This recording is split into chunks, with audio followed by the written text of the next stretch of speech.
అయితే ఈ రాత్రికి దేవతల సంగతి చూస్తానన్నాడంటే దేవతలు ఉన్నట్టా లేనట్టా? ఉన్నారు. వాళ్ళు దేవుళ్ళుగా ఉన్నారు, కానీ దేవుళ్ళు కారు. దేవతలుగా ఉన్నారు, దేవతలు కాదు. అదేంటి? వాడు దేవత కాదా, దేవుళ్ళు కాదంటే ఐగుప్తీయులు ఉన్నవి దేవుళ్ళు కాదు, ఐగుప్తీయులు ఉన్నవి దేవతలు కాదు. మరెవరు మరి దేవుళ్ళని పిలవబడతాడంటే వాడు దయ్యాల మోకతో ఉన్నారు. అంటే ఐగుప్తీయులో దేవతలుగా కొనియాడబడుతున్నది దయ్యాలా?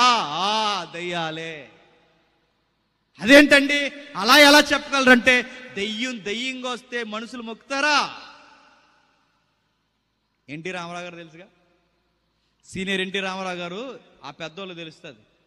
వాళ్ళ రాజకీయ ప్రసంగాల్లో ఆయన రాజకీయ ప్రసంగం చేస్తూ చమత్కారంగా ఒక ఉదాహరణ ఎత్తాడు. ఏమనంటే ఆ టైంలో ఆయన పార్టీని మొక్కలు చెక్కలు చేస్తున్నారు. ఆ టైంలో ఆయన ప్రసంగులు ఎత్తుకున్న ఎగ్జాంపుల్ అన్నమాట. ఆయన ఏమంటాడంటే దొంగే జనాల్లో కలిసిపోయి అన్నాడట, అక్కడ ఉన్నాడు దొంగ అన్నాడు.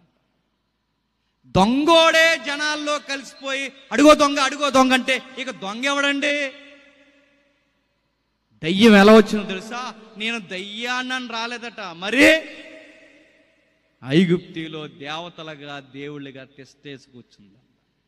దేవుడు అన్నాడు, మోసే అహరోనులారా ఫరోకు చెప్పండి, నాకు రగడ ఎందుకు స్టార్ట్ అవుతుందంటే, బాగా వినాలి ఐగుప్తి ప్రజలు, నాకు గొడవ ఎందుకు స్టార్ట్ అవుతుందంటే నాకు ఫరోతో కాదు ఇబ్బంది, నాకు ప్రజలతో కాదు ఇబ్బంది, అసలు వీళ్ళందరినీ ఇలా తయారు చేసిన ఆ పతనమైపోయిన మోక సాతాన మోక